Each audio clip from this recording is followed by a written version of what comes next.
heard about the great success we had in December, I think it was, Shivani pointed out to me that this year was Master's 50th anniversary of his Mahasamadhi. And I thought, well, gee, we've got to do something big for that. But here it was December, and the Mahasamadhi was March 7th. And so it seemed a bit brash, but we went ahead and tried. And as most of you know, we had a smashing success. Lots of people came.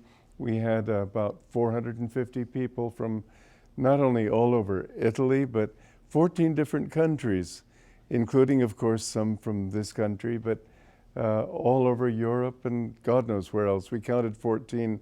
Now I can't imagine where all those 14 were, but we did count them. And it was a real, lots of enthusiasm. Many people said their lives were changed by it. One of the things that was extremely impressive to them was to see how many really great teachers we have. Teachers from the schools, teachers from our different centers who spoke on behalf of efforts that they've made. One teacher in a school up in Jesi, which is north of us, some distance in Italy, she's been incorporating these education principles into the school system, and lots of other teachers are quite enthusiastic about it. And it's lovely to see so much interest. One thing beautiful about the Italian temperament is that it is very open, open-hearted.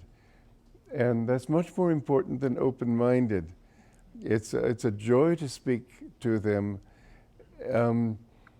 They're also very forgiving people. My Italian, after all this time, isn't all that bad, but if you go there and can just say ciao, they'll appreciate it.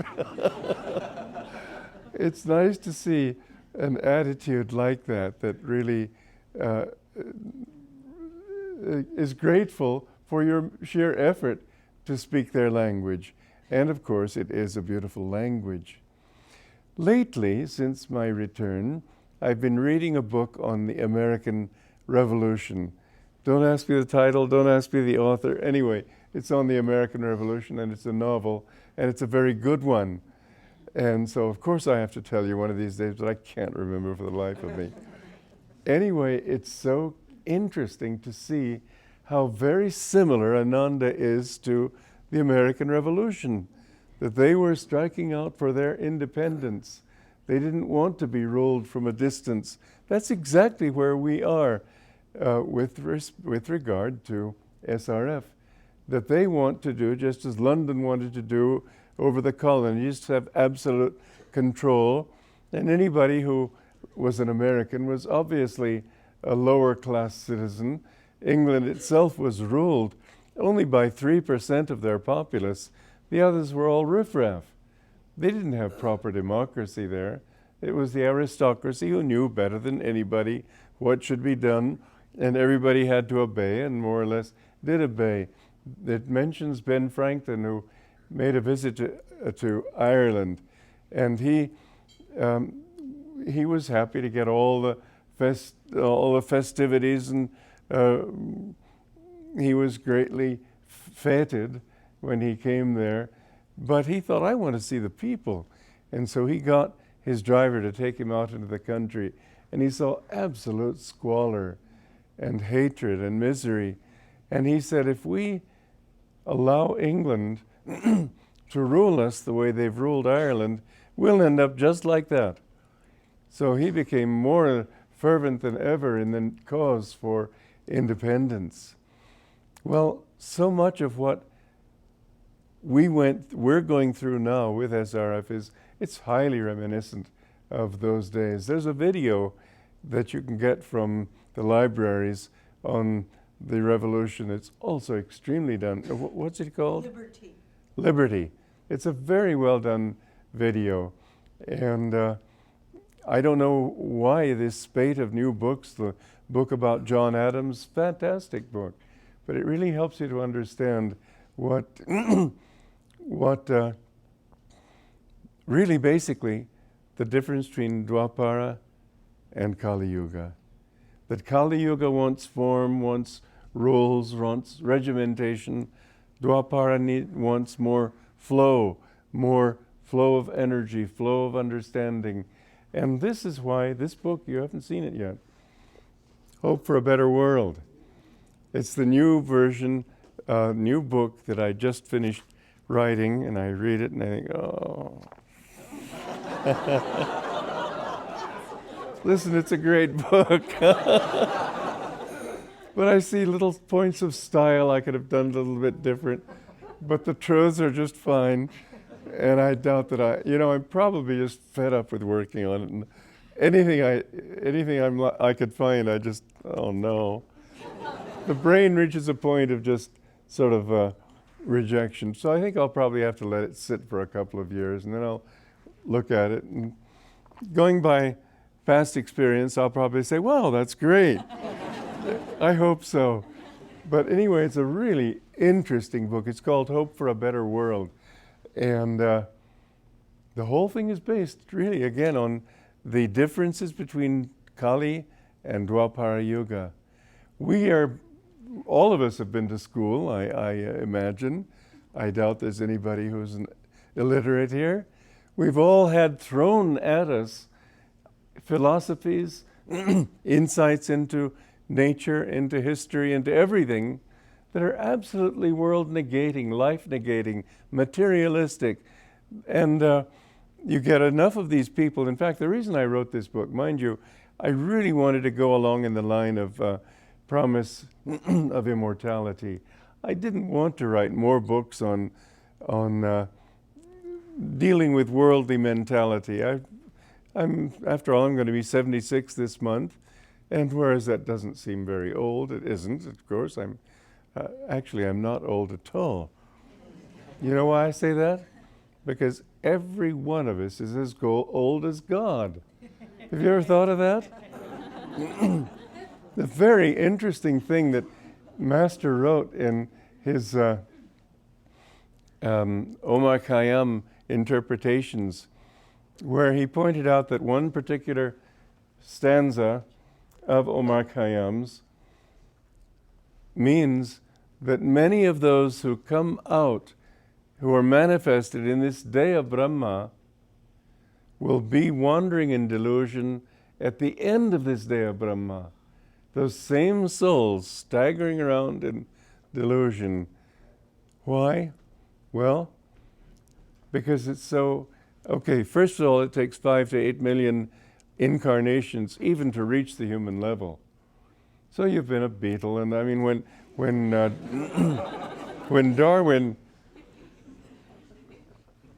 made everybody realize that we were really just monkeys in disguise, I saw a cartoon, this monkey complaining to his fellows that they pretend to be like us. They didn't want any part of it. But I say in this book too, if you really want to be honest, then don't stop with the monkeys. Why don't you say you're a worm? I mean, you didn't begin just at the monkey level. Your real basic reality is a worm, amoeba, all these other more basic things that aren't even as conscious as monkeys. But it's ridiculous to say that. In fact, if you have, let's say, Leonardo is painting the Last Supper, okay? And he's put one line on the canvas. And somebody says, well, Leo, I think it could have been why don't you put it that way? Leonardo will say, listen, let me finish this damn thing and then complain, then criticize. Well,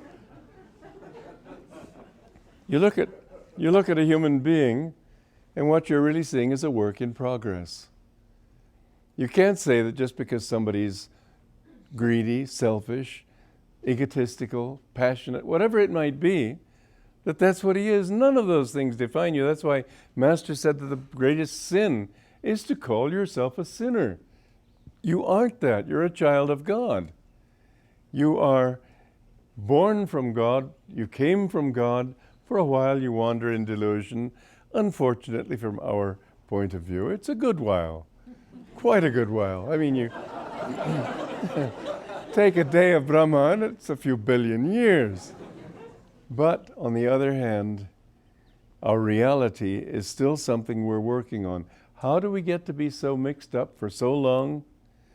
Because the human mind is so capable of deluding itself. People are so skillful in their ignorance, as Master put it. And so people can find so many ways of getting involved in delusion. Okay, so this girl didn't do it for me. Maybe this other one will. Blondes didn't work. Maybe brunettes will. Big, tough he-men won't work. Maybe an intelligent college prof will do it. That's just one side. Ambitions for music, fame, power, all sorts of things. People can get enmeshed in so many desires that one lifetime won't do it. In fact, it's the best possible refutation of any belief that there's only one life. Just look how long it takes for a person to climb out of one single habit. You see somebody who wants desperately to stop being an alcoholic. It may take him a whole lifetime. It may take him many lifetimes.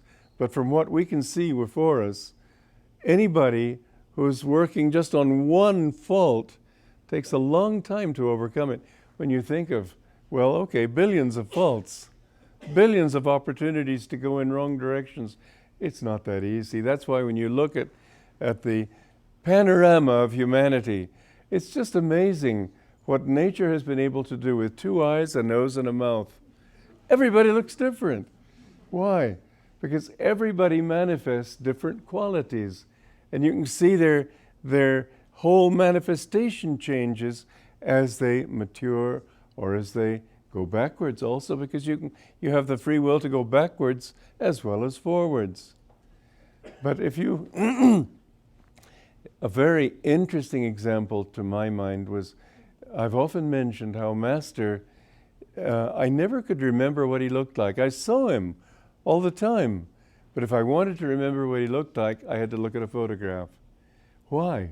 Because he changed all the time. And one very good example is 2 photographs that I saw, and I've mentioned this here before. One was standing next to the President of Mexico's name at that time was Portes Gil. And Portes Gil was portly. A good name for him. He was sort of tough and big and somewhat stout. And Master was standing next to him, and darned if he didn't look like Portes Gil. And you could say, oh, well, okay, he was probably big and stout and all that. But the thing is that the other photograph was of Master standing next to Amelita Galli-Curci. Galli-Curci was an opera star, very famous, almost on the level with Caruso. And she became his disciple, Master's disciple. And when this picture was taken, she was frail, old, thin. Master standing next to her looked frail, old, thin. How is it possible for one person to have 2 such very different appearances? Well, the obvious thing is he didn't. He had the same body. He didn't change his body and become frail and thin. It was his consciousness. He took on the consciousness of the people that he was with. He used to say that when I go to bed at night, I go into the bodies of all the disciples and see where you're at, how I can help you, helps to bring you out of your delusions and so on. He said, sometimes I go so deeply into a person, when I wake up, I think I am that person. He said it can be a very terrible experience sometimes. But he identified with people so much, not that he took on their anger or their negative qualities, but rather that he showed them what their own souls were reflecting back to them. So that if they were angry, he would show them that calm detachment that would free them from anger, and so on. Well, the thing is that when you see all these faces around you, in the cities, in everything, the difference is not just the physical form, it's the consciousness. And when people's consciousness changes, then somehow they change, so that you don't even recognize them. I remember I was in Foligno. I had to go to Foligno, it's near Assisi in Italy, to pick somebody up who was very close to me. And I didn't see her get off the train. I thought, well, that's surprising. I went into the waiting room, and there was somebody standing there who looked like a stranger. And I thought, well, this has to be she. And I asked her, it was she. But she was going through a difficult time spiritually. She just looked like another person. And people who come to Ananda or to spiritual communities, their faces after a little while begin to change. They show a radiance. Really, this idea of Kali Yuga, that matter defines you, it doesn't at all. Consciousness defines you. Energy defines you. And as your energy changes, and that depends on changes of consciousness, as your consciousness changes, you can become a completely different person.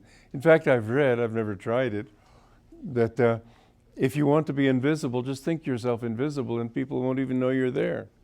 Seems a bit extreme, but listen. See this? It's a new gadget I just got. It enhances my hearing because I'm quite hard of hearing. And it's sort of a radio microphone, sends a message to these hearing aids. And I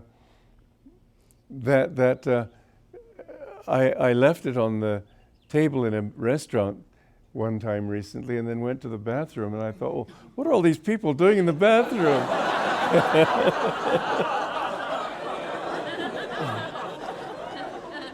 But you know, this kind of communication that we still do by mechanical means, it's more and more as you become developed spiritually, more and more you feel that there is a real exchange of magnetism. When I was with Master, it was just thrilling because he could be talking about anything, but there would be such a sense of freedom and joy.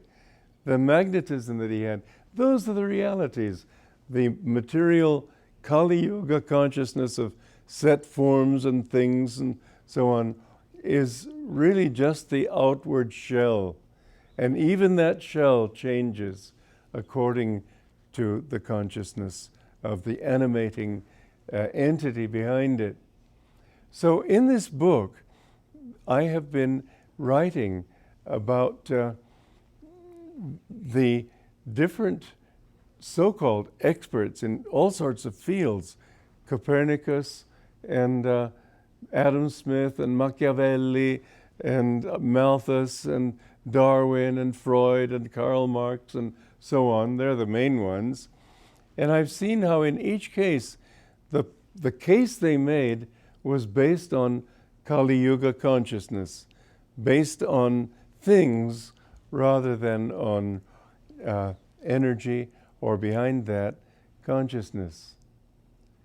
The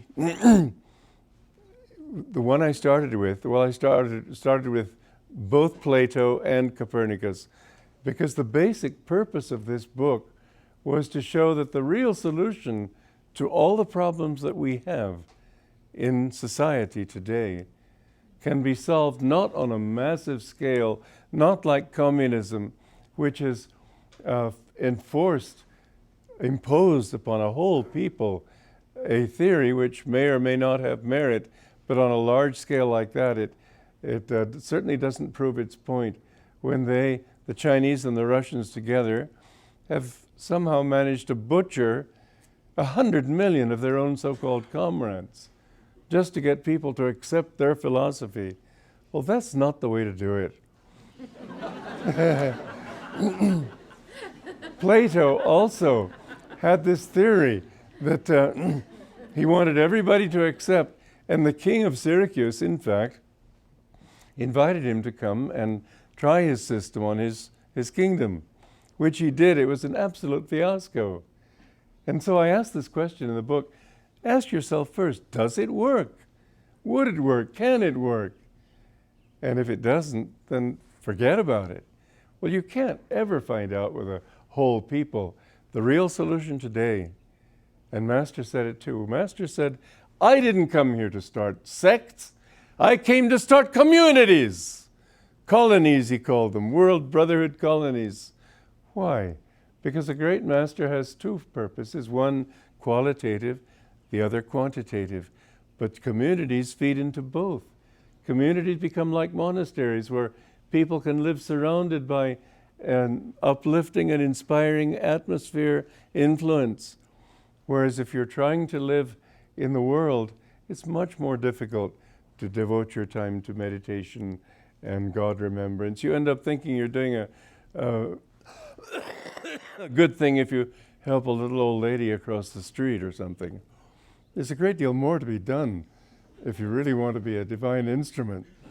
But you sort of compromise and compromise and compromise, and finally you think, well, I'm doing my thing, I'm a part of the PTA.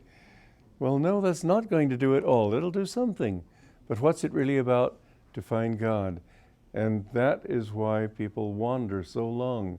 A little bit of goodness, a little bit of virtue, a little bit of improvement can so easily slip backwards into a little bit of evil, a little bit of selfishness, a little bit of vengeance, and so people go up and down and up and down. There's a horrifying story. I refuse to believe it, but I'm quoting it to you. That somebody said to Krishna that, just a minute, my cigar here. You know what this is? Glasses. Pretty neat. Right.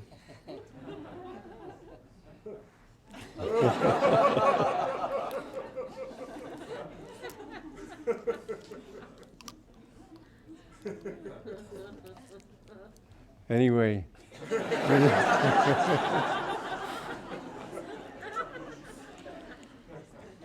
People can go so many directions that honestly, if you think that just being a good king or a good businessman or a good this or a good that, one woman told me she'd been a secretary, she had no money, but she wanted to become a millionaire because she said, I'm determined to do everything perfectly and become freed in this lifetime. Well, I could have said to her, my dear, you're not going to find freedom that way. You may develop one little virtue to be able to manifest wealth. What has that got you? You've got the wealth of the universe anyway. Be. You don't have to do.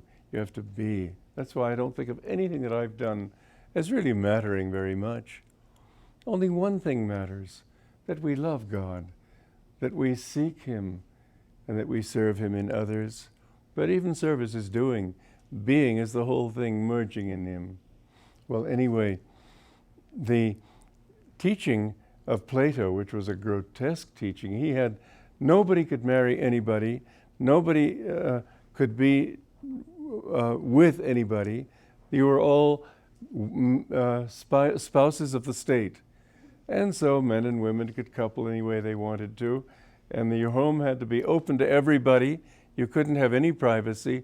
If you had children, the children were not allowed to know who their parents were. The parents weren't allowed to know who the children were. The children were sent to a state school. Well, I could go on, but I think that's enough. It's grotesque. And yet, colleges today, after 2,000 years, still ponder the Republic and talk about it seriously, overlooking the simple fact that they tried and it didn't work. Now, what I've tried to do, and in this book I've mentioned it quite a lot, try to develop something that will work. And that's what Master came to give us, and you can't do it on a vast scale, and you can't do it with just theories. You have to do it with good examples, with practicality. One thing beautiful about small communities is that they can try it, test, see if it works. If it doesn't, fine-tune it, change it. That's what we've done for over 30 years, 34 years now. We've tried to see what works and not be dogmatic about anything, except, I don't think it's a dogma, that we're here to find God, yes. But anyway,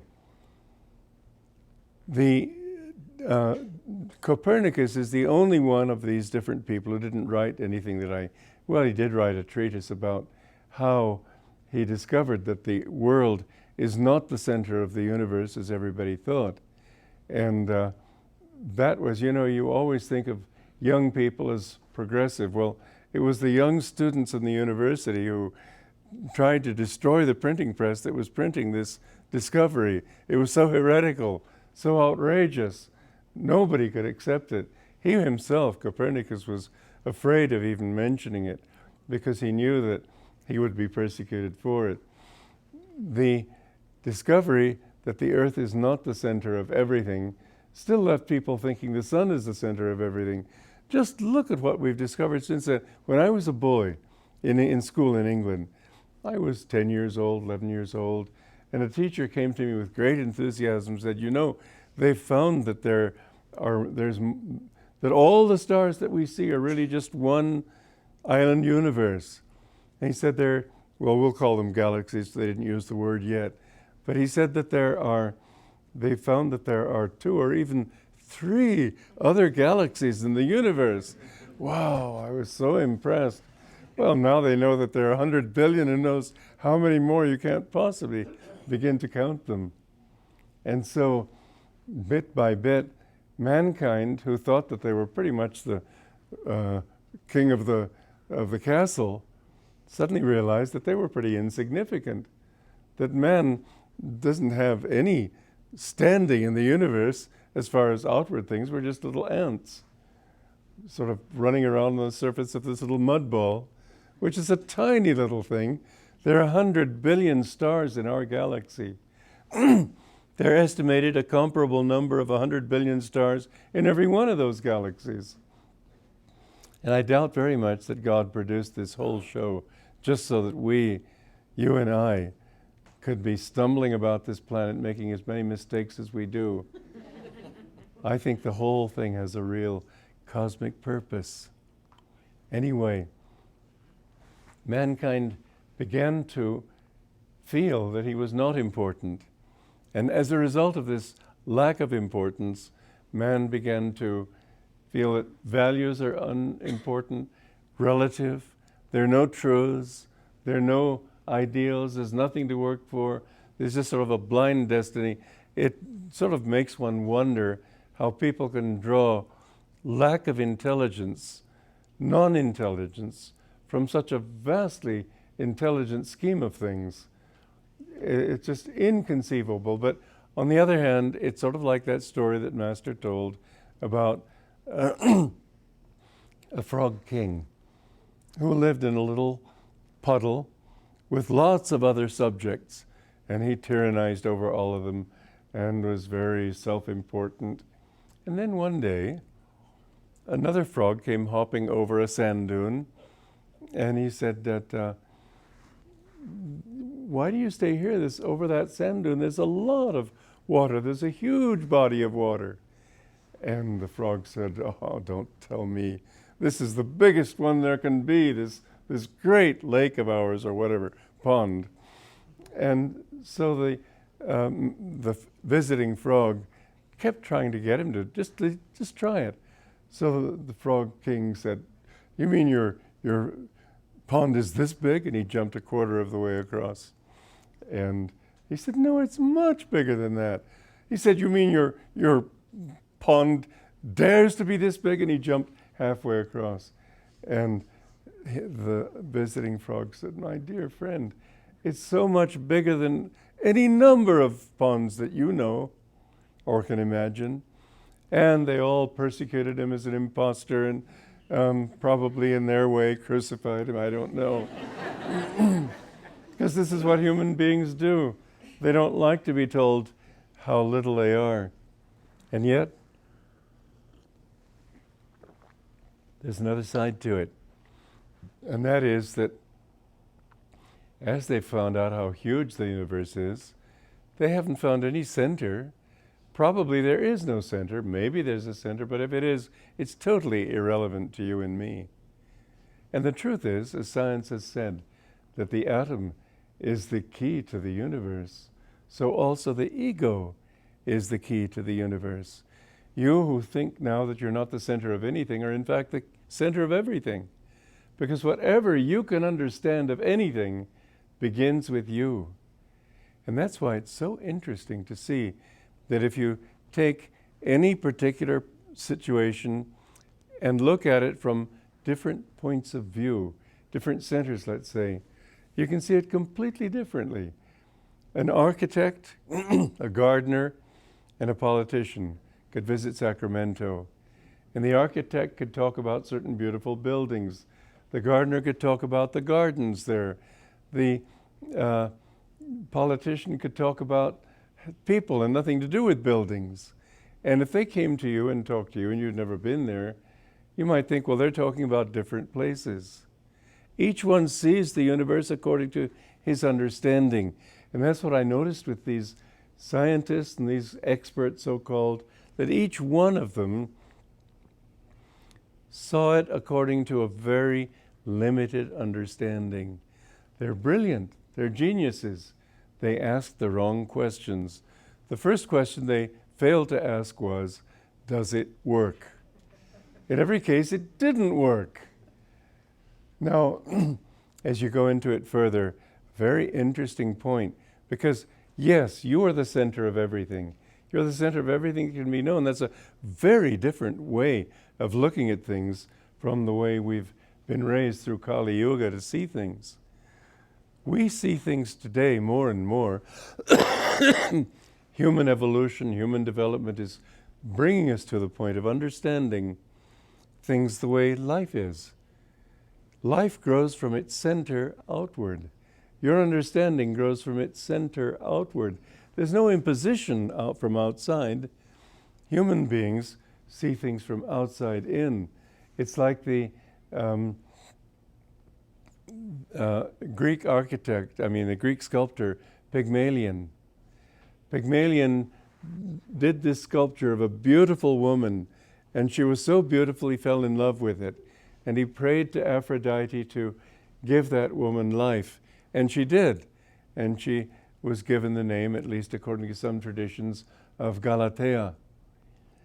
But he, until a divine force, divine grace came in and gave life to that thing, he had something that looked alive but wasn't. And anything that man can do is done from outside, will look alive sometimes, but won't be.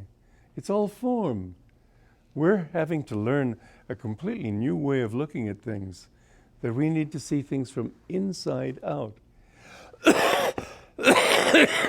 That's what I've learned about writing music, for example, that what I need to do is get into the heart of whatever consciousness or energy or mood or whatever I'm trying to manifest, and then I understand it. And whereas I'm really illiterate when it comes to composition, there are millions of people literally who know much more about music than I do, because I never even thought I'd be writing music. But if Mozart himself were to come down and tell me, no, I think you got that chord wrong, I'd say, no, I know what I'm doing. When I'm doing it, I know what I'm doing. When I'm not doing it, I can't imagine how I ever did it. Why? Because it comes from inside. I can hear the chords. You know that chant of the angels, which we're naming again, life mantra? All sorts of complicated chords. They all work. I could not begin to tell you what any one of those chords is. But I heard them. It was like angels singing them to me. And all I had to do was find the right notes, and there they were. I can't claim credit for that. But I can claim credit for this, that this is a system that I believe I have helped to clarify, that if you want to do anything, don't do it from here there, like an imposition of you on others. Look at the way so many dictators and so on have tried to get control over other people. One of the most interesting but horrifying books was Machiavelli's Il Principe, the Prince. And he teaches people how by absolute ruthlessness, no sense of morals, you can gain control and hold control over a people. And yeah, you'll have to kill a few of them and put a few of them to torture and a few of them in prison for the rest of their lives. No problem. He recommended it. He said, if you want to be a principe, a prince, you have to be this way. Sure, it sounds very interesting.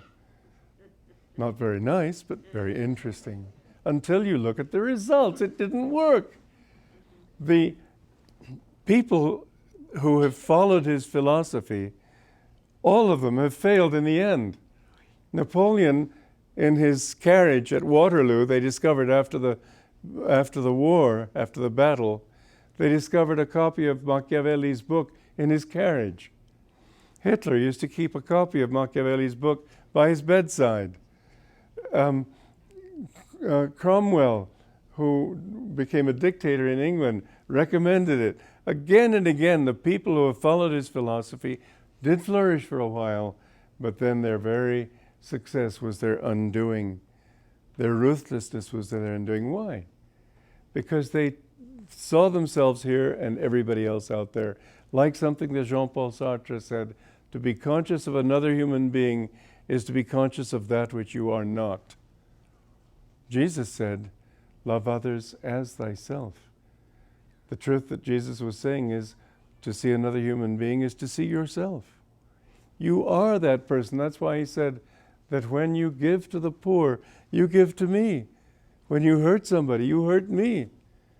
And there's that beautiful story in the Indian teachings of somebody who hurt somebody and came to his guru and saw his guru marked, scarred, and he said, who dared do this to you?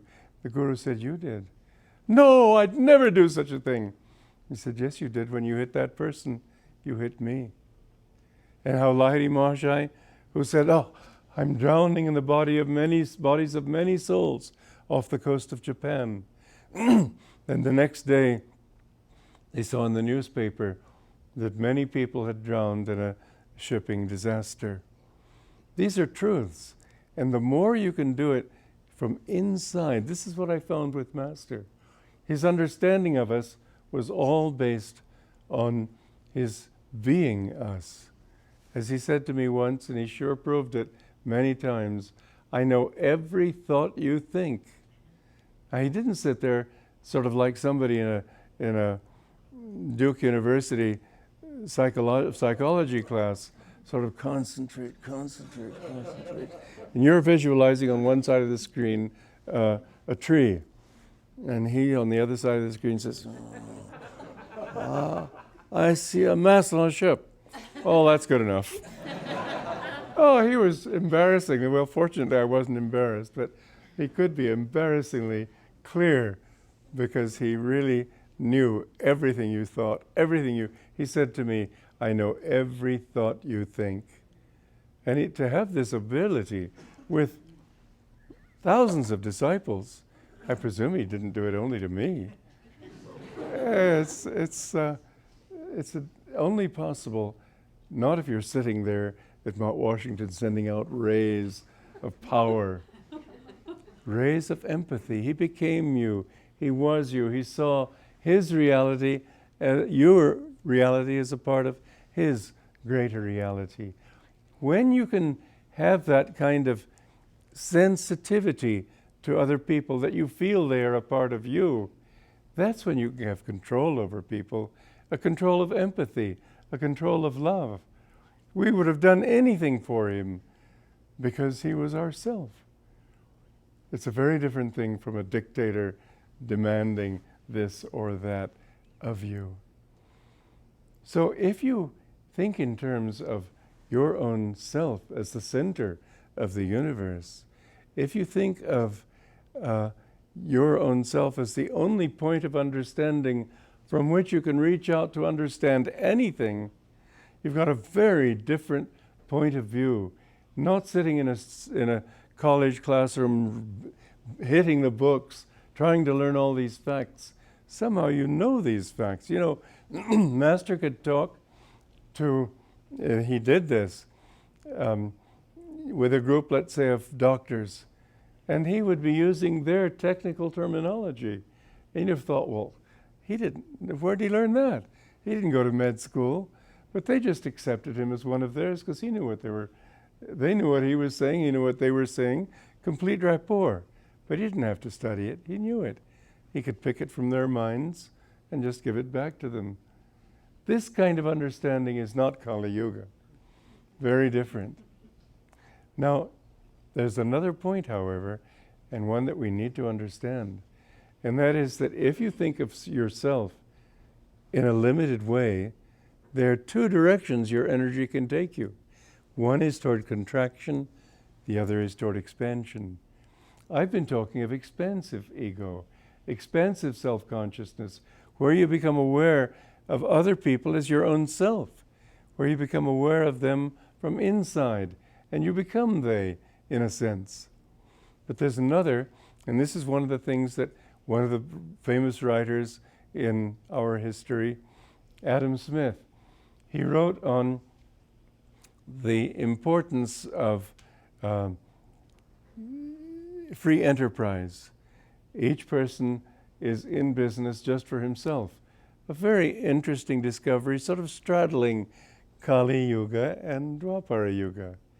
Because it's certainly true that in a way you have to begin with that center. And he put it this way. He gave you an example. He gave the readers an example. He said that if you have a baker in a town, he's not going to be baking bread to please you. He's going to do it for himself. Everybody was outraged when he came out with that statement. They said, but where's Christian ethics? Where's generosity and so on? But the man was right. Nobody's ever been able to refute him. What he didn't understand is, as I said, there are two directions for ego to take. One is expansive, the other is contractive. I said it wasn't enough in this book, I said. It wasn't enough simply to speak about this one baker. Why don't you speak of two bakers? Two bakers in the same town. One of them is, let's call him William Baker. And then there's another one, call him Joe Crumpet. I was talking about this to some friends in Assisi, and I said to them, by the way, what is a crumpet? I knew it was some sort of bakery thing, so we didn't know what to do. We finally ended up phoning Uma, and she told us how to make a crumpet. It was very good, too. Anyway, William Baker is only in it for himself. People come, he doesn't, like some woman I met in Sicily, in Taormina 2 or 3 years ago. And I asked her, I was looking for a hat. I said, what do your customers like in the way of hats? She said, oh, I'd never ask, I don't care. I just take their money and let them go. I said, well, that's not a very good attitude. I said, you'll be much happier if you really think about them a little bit. And I must have had some effect on her, because I saw her again a year later, and she was quite friendly. Then I saw her again last November, and she was very affable. Durga wrote about the encounter as if she was still very hard. Well, that was her outward appearance. She couldn't help that. But in Italian, she was showing great enthusiasm for meeting me again and so on. And they gave us a bottle of wine because we're old customers, supposedly, in the hotel. So since I don't drink wine, I took this bottle to her. I thought, let her have this. She wept. She was so touched. People don't feel loved, basically because they don't love. But it meant a great deal to her and completely won her over. To what? I don't know. I didn't go back. I didn't do it for me. I did it because it hurt me to see this woman living such an arid life. But this attitude that William Baker has too. Oh, I don't care about them. What their interests are. I just want their money. Well, Joe Crumpet is another sort altogether. Joe Crumpet likes his customers, greets them as friends, asks them about their family, offers to make them something if they'd prefer this to something else. And whom would you go to? I don't think there's any question. You'd all flock to Joe Crumpet, leaving poor William Baker sort of lost. Well, doesn't that say something? Joe Crumpet has an expansive ego. He's got to make a living, and he's chosen to be a baker. He's not going to think of you, however, only in terms of what he can squeeze out of you. He's going to make that only one of his values. You will be a part of his circle of friends. Now, supposing those two people lived side by side, worked side by side, I think they'd have an influence on each other. I think that on the one hand, William Baker would see Joe Crumpet having a lot more customers than he and start adjusting his attitude accordingly.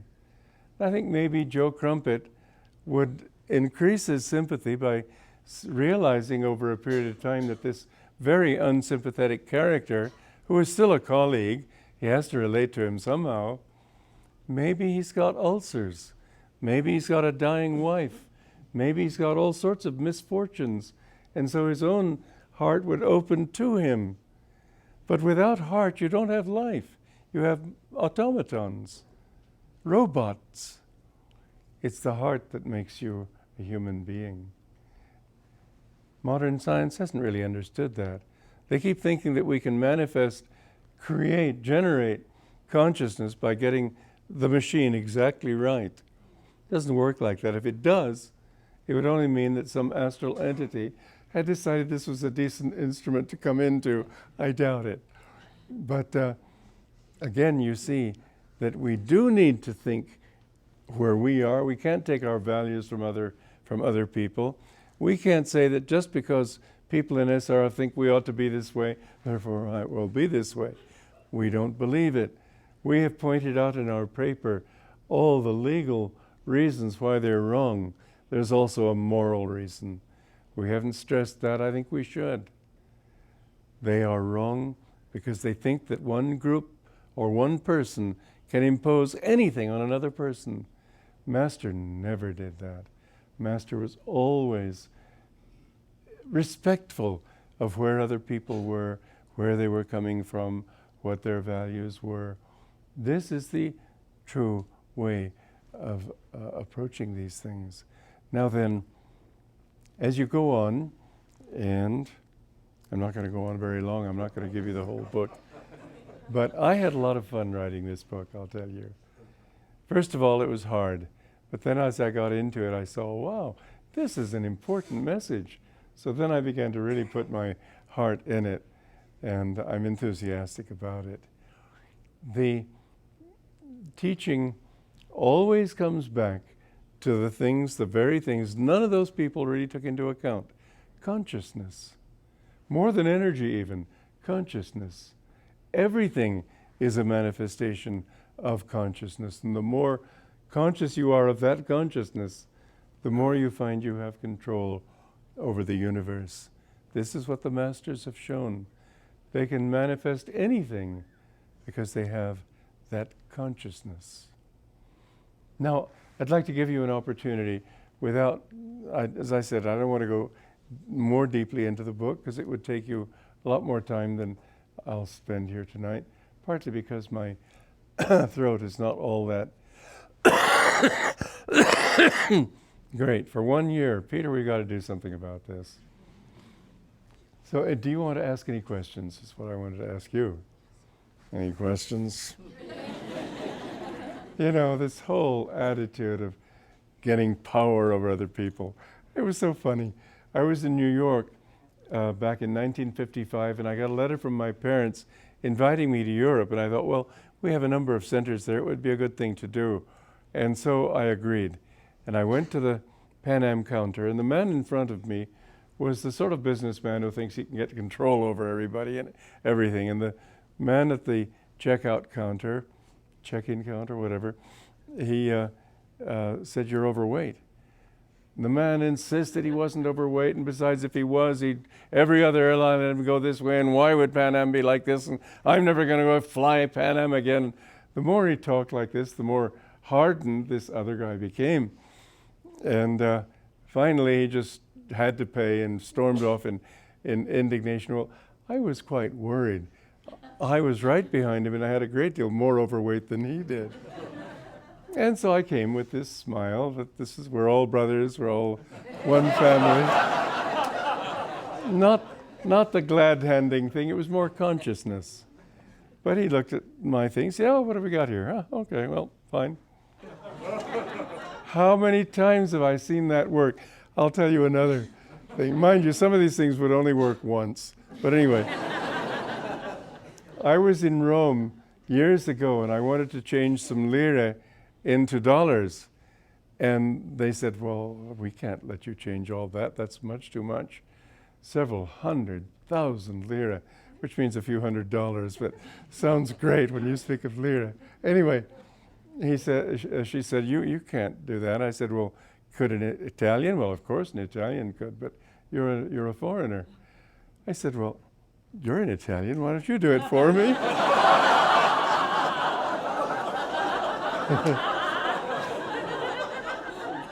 You know, she did. But honestly, the more you can feel that you are with people, that they're with you, it changes everything. You don't have to own people. You don't have to control people.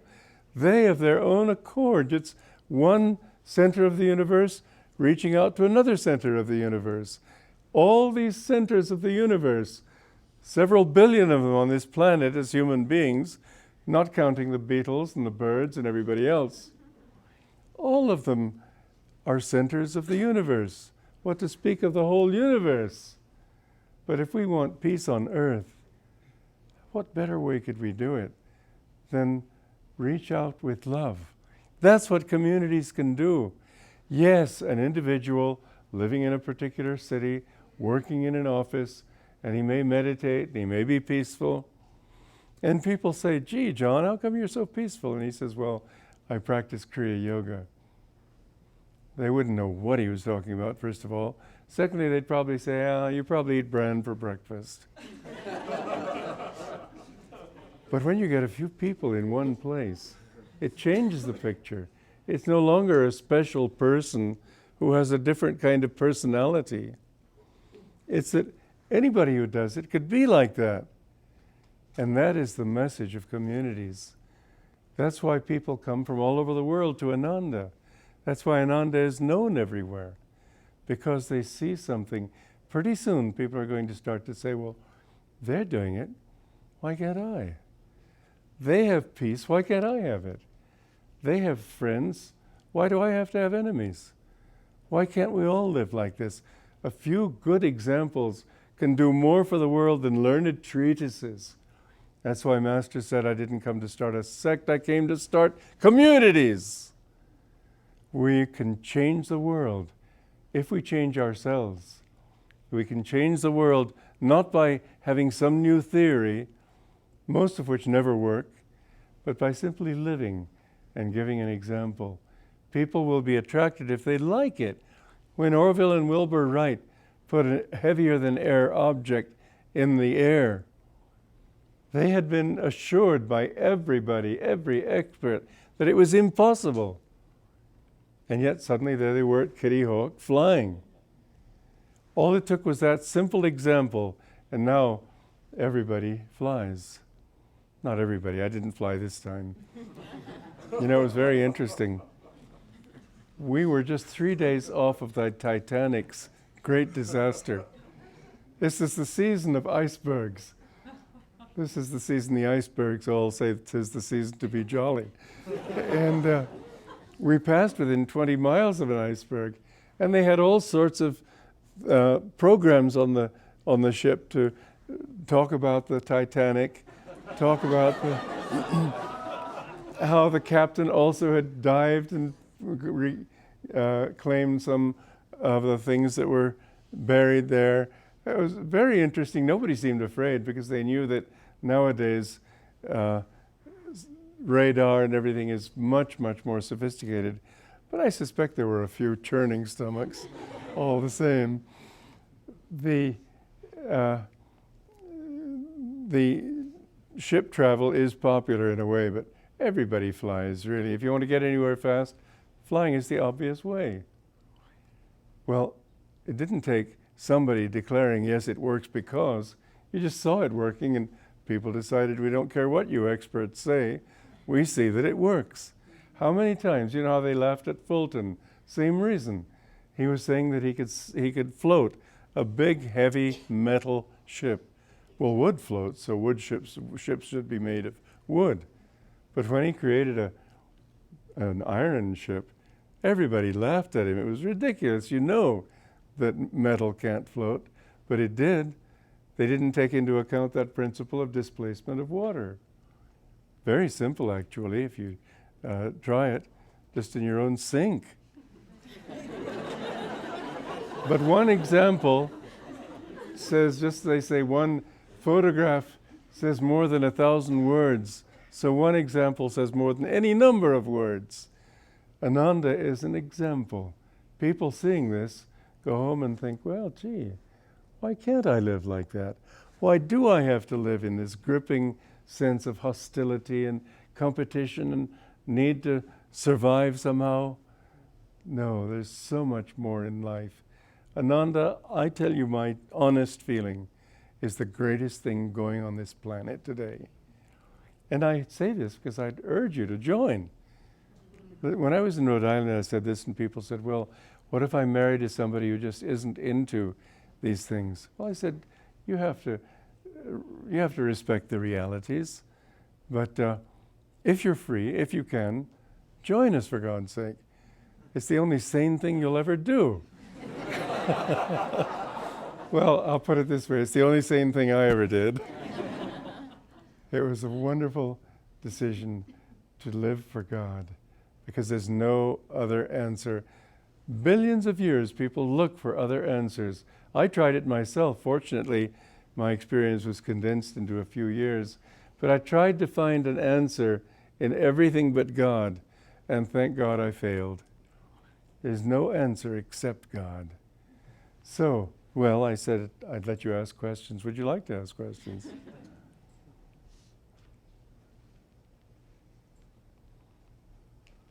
Yes.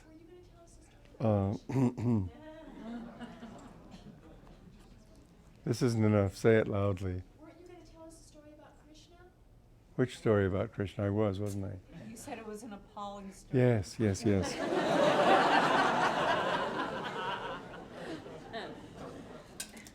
He and somebody, I forget who, saw a beetle.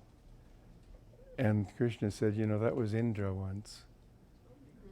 Indra, many lifetimes ago, who fell, and fell so low that he has become a beetle, a dung beetle, and is gradually coming up from that level. Scary. There's just no way of knowing what can become of you until you're out. That's why he said in the Bhagavad Gita, get away from my ocean of suffering and misery. There's no security until you're in God. Then you never fall again. But Indra was not a master. He was a god, though, king of the gods. And still he could fall that low because he got into delusion. Yeah, that's a kind of a eye-opener.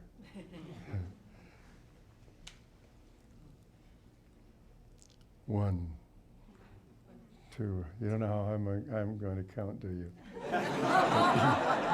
3, and that's all. God bless you. It's good to be with you.